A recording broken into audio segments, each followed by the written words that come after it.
LPT, beware of people who rely on their credentials to win debates or arguments. Focus on substance, not an appeal to authority.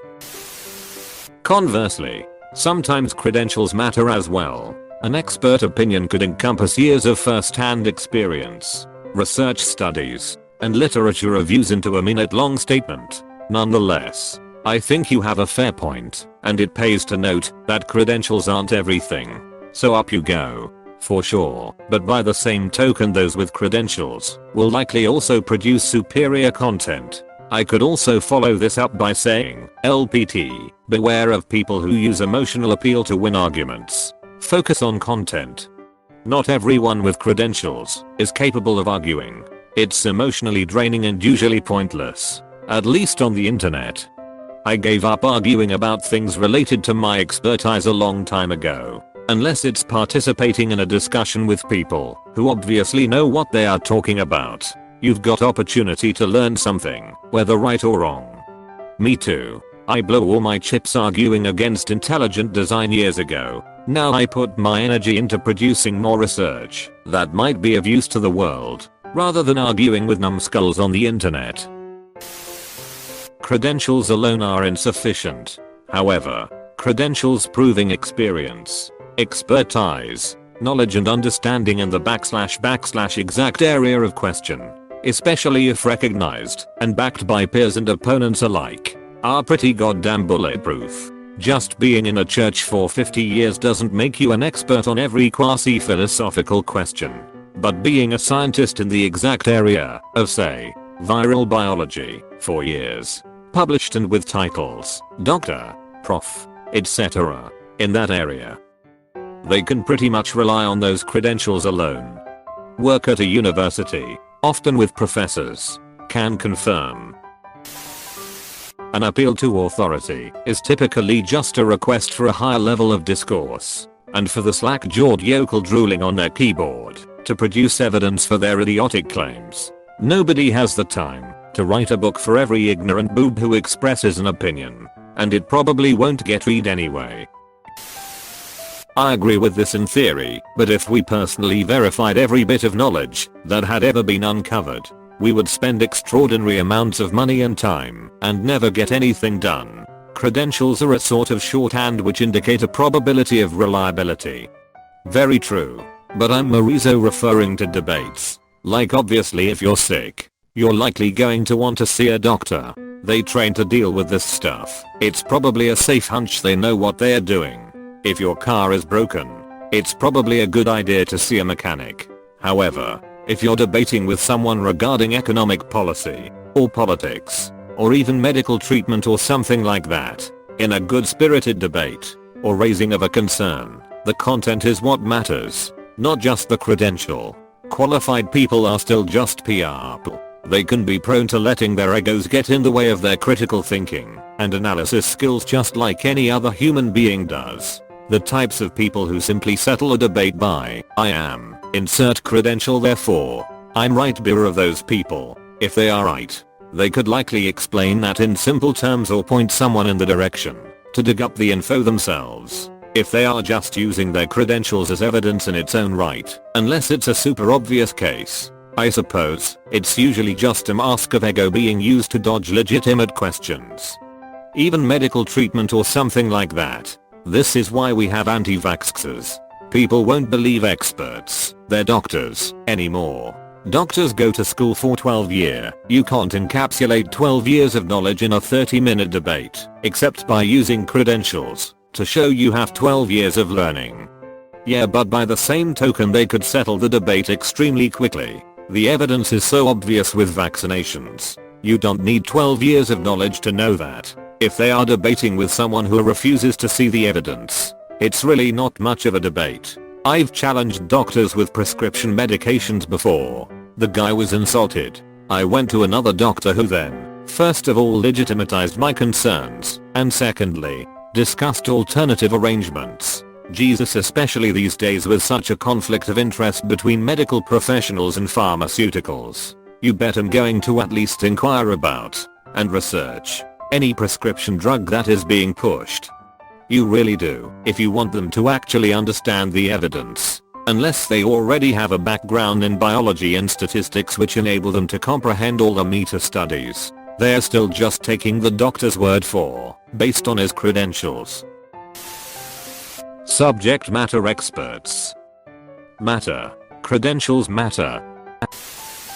On the other hand, this is how we get wacky conspiracy theory crap like homeopathic treatments and crystals and the earth is flat nonsense. If you are qualified to evaluate the substance of the argument, being humble and relying on a reputable authority is a good move. But also be aware of unqualified people presenting what can appear to be substantial information. Basically, be skeptical, discerning, and thorough. Double and triple check anything that surprises or shocks you. Exactly. Qualified people will produce superior content as well. I suppose I could follow this up by LPT. Beware of people who use emotional appeal and charisma to win arguments. That's better than your original post. Good clarification. The real pro tip is always in the comments. LPT. Review your initial LPT against the comments to publish a revised LPT in the comments. Apostrophe. I have a doctorate and have published research on winning arguments with credentials. And I have to say, in my professional opinion, this LPT is garbage. I'd love to see this research. One of my physics instructors called it proof by intimidation. If someone has spent 10 to 15 years studying something and at the end has a designation/credential, you can probably listen to that person if they are debating something within their wheelhouse. Needing proof with superior evidence seems unnecessary. Example, I don't need to question a treatment plan given to me by a doctor for a common illness. Only in the instance of diagnostic uncertainty would an alternative treatment plan be proposed, again by the credentialed specialist. Right, but your content will then be far superior to someone who doesn't know what they are saying. Yeah, I've studied the material. Isn't the content you provide far more valuable than the title you hold? It is hard enough to remember my opinions without also remembering my reasons for them. Friedrich Nietzsche. Basically, you're saying a teacher is the most qualified as they have trained to explain things to people who know nothing. Go get qualified in something and then tell me you still have this opinion. Referencing earned credentials equals appeal to authority. Mind your PS and QS. P implies Q, but Q does not necessarily imply P. P equals appeal to an authority equals authority figure. Fact checking and reasonable doubt are useful, but the keyword is reasonable, or else we get situations like climate change/vaccine deniers. Bunch of people who think every authority figure is just lying to them, even though they have zero expertise on the subject. Now, get back to Wikipedia, you have more reading to do. My favorite instance of this was someone arguing that appeals to authority are only fallacious if the authority has no expertise. No, I replied, that authority should still be putting forward the evidence, not their credentials. But the person wasn't having it, so I shrugged, told them they were wrong, and as a former logic instructor with relevant expertise, according to their own position, they should take my word for it. What the fuck did you just fucking say about me, you little bitch? I'll have you know I graduated top of my class in the Navy SEALs, and I've been involved in numerous secret raids on Al Qaeda, and I have over 300 confirmed kills. I'm trained in guerrilla warfare, and I'm the top sniper in the entire US Armed Forces. You are nothing to me, but just another target. I will wipe you the fuck out with precision the likes of which has never been seen before on this earth. Mark my fucking words. You think you can get away with saying that shit to me over the internet? Think again.